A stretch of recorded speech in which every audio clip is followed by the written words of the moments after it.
Hello student, मैं Shri KB. Agarwal school से संगीता जालानी, कक्षा 9 विषय हिंदी और पाठ है तीसरा, क्या निराश हुआ जाए।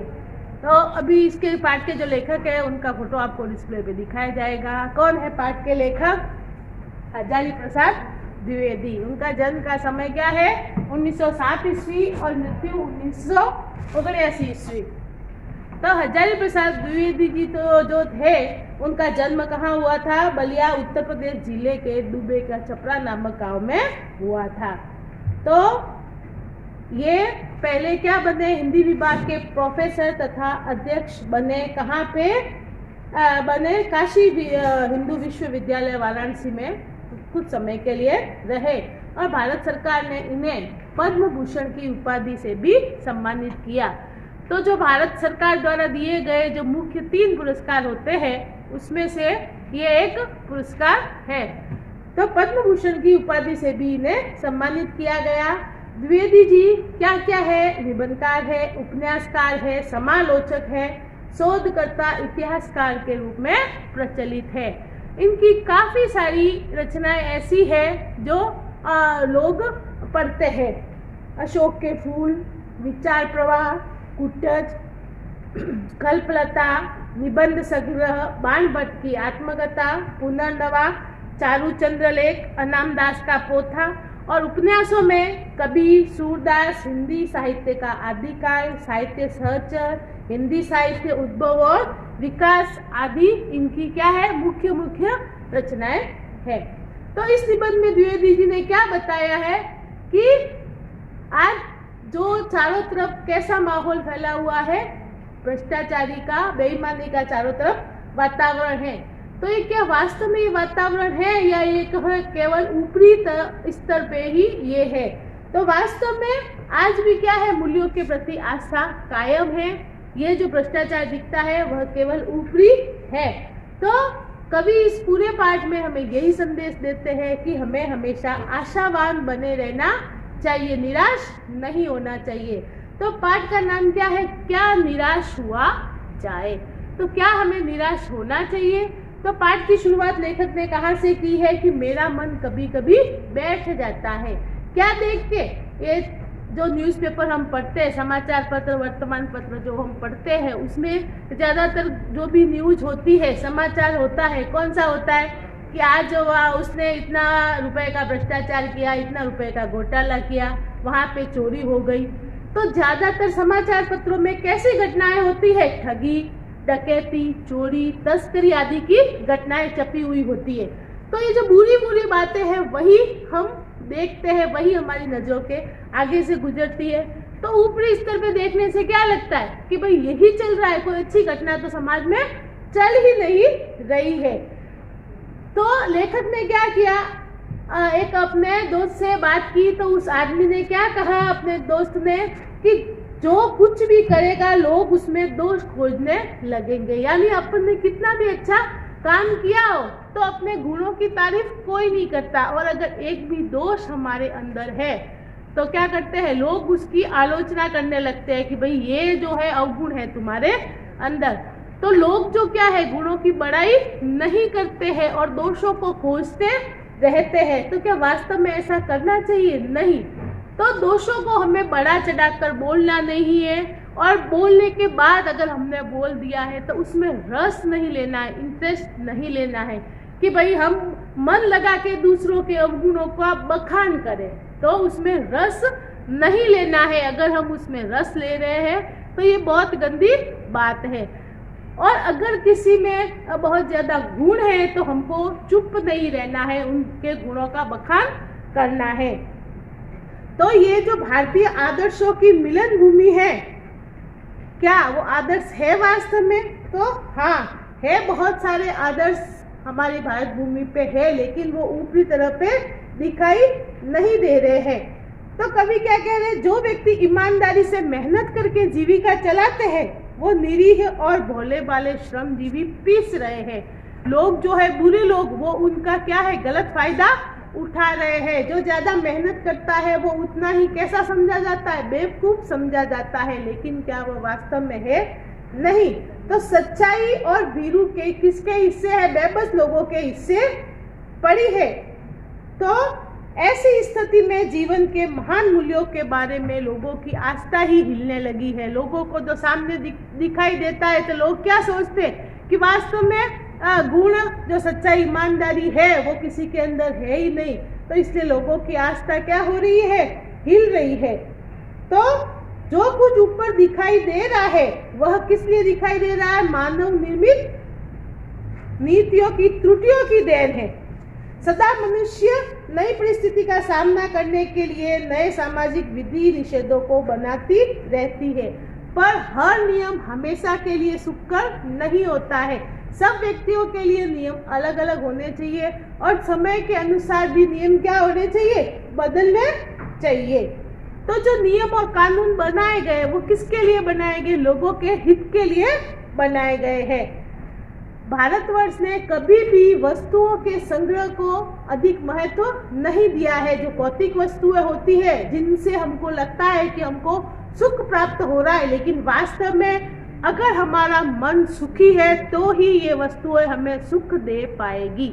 जैसे अगर हम भूखे हैं काफी दिनों से तो हम टीवी देखेंगे या एसी में बैठ के ठंडी हवा खाएंगे, तो क्या वह टीवी और एसी हमें सुख दे पाएगा? नहीं। तो हमारा मन किसके अंदर जाएगा, भोजन के अंदर, क्योंकि हमने काफी दिन से भोजन नहीं किया है। तो अगर हमारा मन शांत है, हमें सब कुछ मिल रहा है, तो ही हमें ये सब अच्छा लगेगा। तो क्या भौतिक वस्तुओं में सुख है? नहीं, भौतिक वस्तुओं में सुख नहीं है। और भारतवर्ष के लोगों ने भौतिक वस्तुओं के सुख सुविधाओं को अधिक महत्व नहीं दिया है।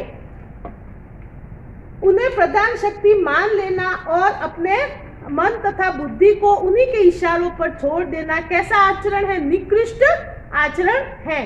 परंतु भूख की उपेक्षा नहीं की जा सकती। लेखक क्या कह रहे हैं, अगर हम भूखे हैं तो हमारे लिए खाना जरूरी है, लेकिन कितना खाना चाहिए जिससे हम काम कर सके। खाने के लिए नहीं जीना है, जीने के लिए खाना है। तो भूख की उपेक्षा नहीं की जा सकती, बीमार के लिए दवा की उपेक्षा नहीं की जा सकती, और गुमराह को ठीक रास्ते पर ले जाने वाले की उपेक्षा नहीं की जा सकती। तो जो दीन दुखी है, दरिद्र जन है, उनकी जो समस्या है उनको दूर करने के लिए ही ऐसे अनेक कायदे कानून बनाए गए हैं। लेकिन व्यक्ति क्या कर रहे हैं, जो उनका लक्ष्य है वो लक्ष्य भूल जाते हैं और किसकी ओर ध्यान देते हैं, अपनी सुख सुविधाओं की ओर सबसे ज्यादा ध्यान देते हैं। तो व्यक्ति का चित्त जो है इस समय आदर्शों पे नहीं है। जो हमारे नीति निर्देशक तत्व है, जो हमारे आदर्श है, उस पर व्यक्ति नहीं चल रहा है। वो अपने लक्ष्य की बात को भूल गया है। वो किस में लगा हुआ है, केवल अपने पेट को भरने में। तो क्या कहावत है कि अपना पेट तो जानवर भी भर लेते हैं, और अगर हम भी वही कर रहे हैं तो हम में और जानवर में क्या फर्क है, कुछ भी नहीं। तो हमारे अंदर जो है क्या है, दूसरों के प्रति जो दीनहीन व्यक्ति है उनकी मदद करने की भावना होनी चाहिए। तो आज लोग क्या हो गए हैं, लक्ष्य की बात भूल गए हैं, आदर्शों का मजाक बनाया जा रहा है, संयम को दकियानुसी मान लिया गया है, और लोग जो है किसमें फंस गए हैं, लोभ मोह और विकार जैसी चीजों में फंस गए हैं।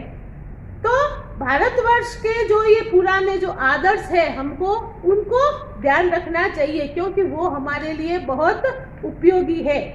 तो भारत में कानून को किसके रूप में देखा जा रहा है, धर्म के रूप में देखा जा रहा है। कब, पुराने समय से, सदियों से हम कानून को धर्म के रूप में देखते आ रहे, लेकिन अभी क्या हो गया है, अभी इन दोनों को अलग अलग मान लिया गया। लोग क्या सोचते हैं, कानून से लोग नहीं डरते हैं, अगर सजा होगी तो कोई बात नहीं, लेकिन लोग किससे डर रहे हैं, धर्म से डर रहे हैं। धर्म को वो धोखा नहीं दे सकते। वो क्या कह रहे हैं, लोगों की सोच ये है कि धर्म को धोखा नहीं दिया जा सकता, लेकिन कानून को धोखा दिया जा सकता है। यही कारण है कि लोग क्या करते हैं, कानून की त्रुटियों से लाभ उठाने में संकोच नहीं करते। अगर कानून की व्यवस्था में जरा सी ढील है तो वो उसका फायदा उठाते हैं, लेकिन धर्म से व्यक्ति डरता है। तो हमारे जो पुराने धर्म है उसमें क्या है कि झूठ और चोरी को गलत माना जा रहा है। दूसरों को पीड़ा पहुंचाने को लोग क्या समझते हैं, पाप समझते हैं। महिलाओं का हमें क्या करना चाहिए, सम्मान करना चाहिए। तो समाचार पत्रों में जो ये भ्रष्टाचार के प्रति इतना आक्रोश है, वह क्या साबित करता है कि जो चीजें गलत है उनको हमें समाज में प्रतिष्ठा नहीं देनी है। जिन चीजों को हम गलत समझते हैं, समाज से उन तत्वों की प्रतिष्ठा को कम करना चाहते हैं। जो गलत तरीके से धन कमा रहे हैं, धन संग्रह कर रहे हैं, उनकी हमें इज्जत नहीं करनी है। तो दोषों का पर्दाफाश करना बुरी बात नहीं है, लेकिन उसमें रुचि लेना बुरी बात है। हमें किसी के भी अगर दोष है तो उजागर करने चाहिए ताकि वो अपने दोषों को दूर कर सके, लेकिन उसमें हमको रुचि नहीं लेना है। और अगर किसी में गुण है तो क्या करना है, उसको खुले मन से, साफ दिल से सबको लोगों को बताने हैं ताकि उसको अच्छा लगे। तो लेखक ने इस बारे में 2 उदाहरण दिए हैं। क्या उदाहरण दिए? एक बार वो रेलवे स्टेशन पर टिकट ले रहे थे तो 10 रुपए की जगह उन्होंने 100 रुपए का नोट पकड़ा दिया, और वो क्या सोच रहे थे कि मैंने तो 10 ही रुपए दिए हैं, वापस मेरे को कोई रुपए आएंगे नहीं। तो वो अंदर ट्रेन के अंदर जाके बैठ गए। तो कुछ समय बाद उन्होंने क्या देखा कि जो टिकट देने वाला था वो वापस 90 रुपए लेकर आया और चेहरा पहचानते हुए क्या बोला कि आपने भूल से मुझे 100 रुपए दे दिए थे, तो ये लीजिए आपके 90 रुपए वापस। तो इस घटना से लेखक को क्या लगा कि भाई अभी भी ईमानदारी है, नहीं तो वो व्यक्ति क्यों मुझे ढूंढते हुए वापस रुपए लौटाने आता। तो इस बात से लेखक क्या हुए, बहुत प्रभावित हुए। तो कैसे कहूँ कि दुनिया में सच्चाई और ईमानदारी लुप्त हो गई है। ऐसी अनेक अवांछित घटनाएं भी हुई है, परंतु यह घटना एक ठगी वंचना की अनेक घटनाओं से अधिक शक्तिशाली है। दूसरी जो घटना है जिसके बारे में लेखक क्या बोल रहे हैं कि एक बार मैं बस यात्रा कर रहा था, मेरे साथ में मेरी पत्नी और बच्चे भी थी, लेकिन बस में अचानक से क्या हो गई, कुछ खराबी हो गई। तो गंतव्य से कोई 5 मील पहले ही एक निर्जन सुनसान स्थान में बस ने जवाब दे दिया, यानी बस खराब हो गई। तो कोई रात के 10 बजे होंगे, सारे यात्री घबरा गए। कंडक्टर ऊपर गया और साइकिल लेकर चलता बना। तो लेखक क्या कह रहे हैं, परिवार वाले में मैं अकेला ही था, बाकी सभी सिंगल थे, यानी किसी के साथ, किसी भी व्यक्ति के साथ कोई परिवार नहीं था। और कंडक्टर जो था वो साइकिल लेकर चला गया। तो लोगों को संदेह हुआ कि हमें धोखा दिया जा रहा है, इन्होंने जानबूझ के बस रोकी है। तो सभी व्यक्तियों ने क्या किया, मिलकर ये सोचा कि चलो कंडक्टर चला गया, हम बस ड्राइवर को मिलके मारते हैं। तो सब ऐसा करने वाले थे। तभी उस ड्राइवर ने बोला उनको, लेखक को, कि मुझे कृपया बचाइए, नहीं तो ये लोग मुझे मार डालेंगे। तो लेखक ने कहा और उन ड्राइवर को मारपीट से बचाया। तो सभी लोगों ने क्या कहा कि हम इसको मारेंगे नहीं, परंतु पकड़ के बांध के एक जगह पे रखेंगे। तो सभी बैठे थे, इंतजार कर रहे थे कि क्या होगा आगे। तो तभी थोड़े समय बाद लोग क्या कह रहे थे कि अब नहीं आया, अगर कुछ समय में वो कंडक्टर नहीं आया तो हम इस ड्राइवर को मार डालेंगे। तभी सामने से कंडक्टर एक खाली नई बस लेकर आता हुआ दिखा। तो जो कंडक्टर था न केवल खाली बस लेके आया था, मेरे बच्चों को भूख प्यास लगी थी तो बच्चों के लिए पानी और दूध भी लेकर आया था। तो बच्चों को दूध मिल गया और सभी यात्रियों को पानी भी मिला, तो सबकी जान में जान आई। उसने क्या बोला कंडक्टर ने कि पंडित जी, बच्चों का रोना मुझसे देखा नहीं गया, तो दूध मिल गया, वही थोड़ा सा लेकर आया।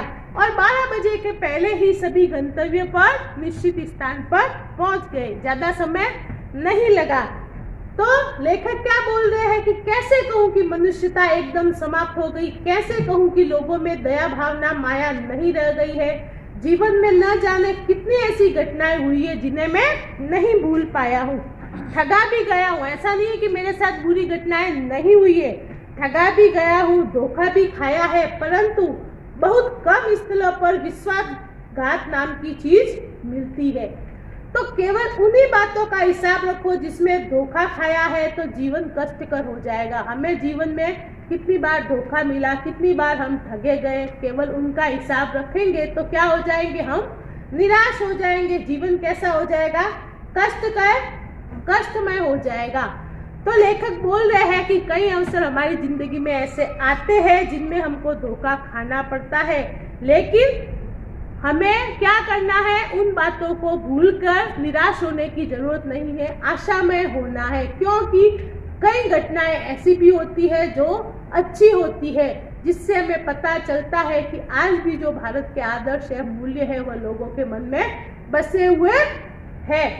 तो महान भारतवर्ष को पाने की संभावना बनी हुई है, बनी रहेगी। है मेरे मन, तुझे निराश होने की जरूरत नहीं है। तो पाठ का नाम था क्या निराश हुआ जाए। उसके बाद लेखक ने ये सब बातें बताई, फिर 2 घटनाएं बताई। क्या कहा कि हमें हमेशा सकारात्मक सोच रखनी है। आइए स्वाध्याय लेखन देखते हैं। पहला क्वेश्चन क्या है, आज समाचार पत्र में कौन कौन से समाचार भरे रहते हैं। तो समाचार पत्र में ज्यादातर कौन से समाचार होते हैं, चोरी, डकैती, लूटपाट के समाचार होते हैं। देश का वातावरण आज कैसा बन गया है, लगता है कि चारों तरफ क्या है, चोर ही लोग हैं, ईमानदारी रही ही नहीं है। लगता है कि कोई ईमानदार व्यक्ति नहीं बचा है। फिर भारतवर्ष ने किसको अधिक महत्व नहीं दिया है। किसको अधिक महत्व नहीं दिया, वस्तुओं के संग्रह को। ये जो भौतिक वस्तुएं है सुख सुविधा की, उनके संग्रह को भारतवर्ष ने अधिक महत्व नहीं दिया है। मनुष्य के मन में कौन कौन से विचार है, मनुष्य के मन में कौन से है, काम, क्रोध, मद, लोभ आदि विचार है। भारतवर्ष किसको धर्म के रूप में देखता आ रहा है। अभी तक भारतवर्ष ने किसको धर्म के रूप में देखा था, कानून को। बस कंडक्टर क्या लेकर लौटा था, बस कंडक्टर खाली नहीं, बस दूध और पानी लेकर लौटा था। फिर है शब्द समूह के लिए एक शब्द, धर्म से डरने वाला। धर्म से डरने वाले को हम क्या कहेंगे, धर्म भीरू। फिर मिलन की भूमि, शब्द समूह के लिए एक शब्द क्या होगा, मिलन भूमि। सुख देने वाला, जो हमको सुख देता है वह क्या होगा, सुखद। फिर भाववाचक संज्ञा बनाइए। डाकू का क्या हुआ, डकैती। आदमी का आदमियत, बहुत का बहुतायत, सभ्य का सभ्यता, मानव का मानवता। फिर है विरोधी शब्द बताइए, ईमानदार, बेईमान। भ्रष्टाचार, भ्रष्टाचार का क्या हुआ, सदाचार। आंतरिक, बाह्य, सबल, निर्बल। तो कुछ ना समझ में आवे तो पूछना और स्वाध्याय लेखन करना। धन्यवाद। स्टूडेंट, अपने पाठ तीसरे के पीछे ये मुहावरा ग्रामर का पॉइंट दिया हुआ है, आइए देखते हैं। तो मुहावरा किसे कहते हैं, जब कोई वाक्यांश अपने साधारण यानी शाब्दिक अर्थ को छोड़कर विशेष अर्थ व्यक्त करे तो उसे मुहावरा कहते हैं। जैसे जो शब्द में लिखा हुआ है वो अर्थ हमको नहीं पता चलता, उसका दूसरा ही अर्थ हमको पता करना है। तो जो वाक्यांश अपने साधारण यानी शाब्दिक अर्थ को छोड़कर कोई विशेष अर्थ को व्यक्त करे उसे हम क्या कहेंगे, मुहावरा। तो यहाँ पे ये जैसे पहला एग्जाम्पल दिया गया है, कौन सा है, चिकना घड़ा। तो चिकना घड़ा का जो शाब्दिक अर्थ है यानी वो क्या हुआ, ऐसा घड़ा जो चिकना हो। चिकना घड़ा का शाब्दिक अर्थ है ऐसा घड़ा जो चिकना हो, लेकिन मुहावरे में वह अर्थ जो शाब्दिक है वो हमको नहीं ध्यान में देना है, उसका कोई विशेष अर्थ है वो पता लगाना है। तो कौन सा अर्थ हुआ उसका विशेष अर्थ, जिस पर किसी बात का असर न हो। ऐसा व्यक्ति जिस पर किसी बात का असर नहीं होता है उसको हम क्या कह सकते हैं, चिकना घड़ा कह सकते हैं। फिर दूसरा एग्जाम्पल है होठ काटना। मुहावरे का दूसरा एग्जाम्पल होठ काटना, और उसका शाब्दिक अर्थ क्या हुआ, होठ को काटना। तो कोई व्यक्ति क्या अपने होठ जानबूझ के काटेगा नहीं। तो होठ काटने का वास्तविक अर्थ क्या हुआ, आश्चर्य में पड़ना। उस मुहावरे का शाब्दिक अर्थ है होठ को काटना और उसका वास्तविक अर्थ क्या हुआ, आश्चर्य में पड़ जाना। तीसरा अपना एग्जाम्पल है रात दिन एक करना। तो रात दिन एक करने का शाब्दिक अर्थ क्या है, रात और दिन को एक करना। तो रात और दिन कोई दो टुकड़े नहीं है किसी वस्तु के कि हम उनको जोड़ देवे। तो रात और दिन को एक करना, उसका वास्तविक अर्थ क्या हुआ, कड़ी मेहनत करना। तो ये जो मुहावरे हैं उसके बारे में उसके कुछ नियम है, तो किन सावधानियों को हमें ध्यान रखना चाहिए, तो आइए देखते हैं। तो पहला जो अपना सावधानी रखने की बात है वो क्या है, शब्द बदले नहीं जाते। तो मुहावरे में जो भी शब्द रखा हुआ है हमें वही शब्द प्रयोग में करना है, उसका पर्यायवाची या समानार्थी शब्द हम प्रयोग नहीं कर सकते। जैसे ये एक मुहावरा दिया हुआ अक्ल का दुश्मन, तो दुश्मन का समानार्थी क्या होता है, शत्रु भी होता है। तो हम क्या मुहावरे में ये शब्द प्रयोग कर सकते हैं कि अक्ल का शत्रु? नहीं।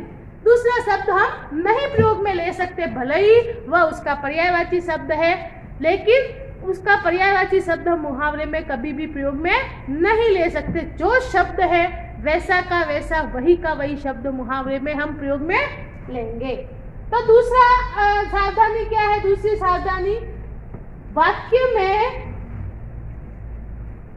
वाक्य में ही शोभते हैं। तो जो मुहावरे में जो भी अपना मुहावरा है उसके साथ में वाक्य आना जरूरी है। अकेले मुहावरे का प्रयोग हम कभी भी नहीं करते हैं। जैसे क्या कहे, कोई कहे कान काटना, तो कान काटना अगर हम खाली कहेंगे तो उसका जो पूरा अर्थ है हमें पता नहीं चलेगा। तो उसके साथ हमको क्या कहना चाहिए, कोई भी शब्द साथ में रखना चाहिए। जैसे छोटा बच्चा तो बड़ों के कान काटता है, तो केवल मुहावरे का प्रयोग कभी भी नहीं होगा, उसके साथ में दूसरे शब्द भी आएंगे, तभी उसका जो अर्थ है वह हमें व्यंजित होगा। तीसरी सावधानी कौन सी है, वाक्य में समुचित परिस्थिति, पात्र, घटना, प्रसंग का उल्लेख अवश्य होना चाहिए। जो भी वाक्य में जिसमें हम प्रयोग में ले रहे हैं मुहावरा, उसमें कौन सी परिस्थिति है, कौन कौन पात्र है, वह पूरा वाक्य बोलना चाहिए, तभी मुहावरे का अर्थ व्यंजित होगा, अन्यथा हम मुहावरे के अर्थ को नहीं समझ पाएंगे। जैसे है 9 2 11 होना, मुहावरा कौन सा है, 9 2 11 होना, उसका अर्थ है भाग जाना। और अगर हम ऐसा कहें कि हिरण 9 2 11 हो गया, तो हमें पूरा अर्थ पता नहीं चलता है कि भाई हिरण भागा, तो भागना तो उसका काम है, कैसे भी भागा हो, हमें क्या मतलब है। लेकिन अगर हम ये कहें कि शेर को देख के हिरण 9 2 11 हो गया, तो शेर का भक्ष्य कौन है, हिरण को खाता है। तो शेर का भक्ष्य है हिरण, लेकिन सभी व्यक्तियों को अपनी जान प्यारी है, तो हिरण स्वभावतः ही शेर से बचने के लिए भागेगा। तो अगर हम ये पूरा वाक्य कहेंगे तभी मुहावरे का अर्थ व्यंजित होगा। नेक्स्ट अपने सावधानी कौन सी होती है, मुहावरे का अर्थ कैसा होता है, विलक्षण अर्थ होता है, उसमें वाच्यार्थ का कोई स्थान नहीं होता है। जो शब्द हम बोल रहे हैं उन शब्दों का जो सीधा अर्थ निकलता है उसे वाच्यार्थ कहते हैं। तो वाच्यार्थ का कोई स्थान नहीं होता है, उसका कोई दूसरा ही अर्थ होना चाहिए। जैसे आग में घी डालना, तो क्या वास्तव में हम आग में घी डालेंगे, यह अर्थ है नहीं। इसका अर्थ क्या हुआ कि हम किसी के क्रोध को भड़का रहे हैं, क्रोध को भड़काना, तो उसका शाब्दिक अर्थ नहीं होगा, उसका कोई दूसरा ही अर्थ निकलेगा। फिर नेक्स्ट हमें कौन सी सावधानी रखनी चाहिए कि मुहावरों के वाक्य का प्रयोग अलग अलग हो सकता है। जैसे पानी पानी होना, मुहावरा कौन सा है, पानी पानी होना, तो उसका अर्थ क्या हो गया, बहुत लज्जित होना। अब उसमें हम दूसरा वाक्य कुछ भी जोड़ सकते हैं, जैसे इसमें पानी पानी होने की क्या जरूरत है, ऐसी उम्र में अक्सर ये गलतियां हो जाया करती है। तो एक प्रयोग ये हो गया। दूसरा प्रयोग, भरी सभा में पोल खुल जाने से मुखिया जी पानी पानी हो गए, तो ये भी हम कह सकते हैं। और अगर हमको दूसरे 2 वाक्य बनाने हैं, 4 वाक्य बनाने हैं, तो वो भी हम बना सकते हैं। जैसे तुम कुछ भी कहो, वह आज सबके सामने उन्हें पानी पानी करके ही छोड़ेगा। नेक्स्ट, बात में जरूर दम है, तभी तो वह व्यक्ति आज मेरे सामने पानी पानी हो गया। तो मुहावरा का प्रयोग करते समय हमें ये सावधानियां रखनी चाहिए। Thank you.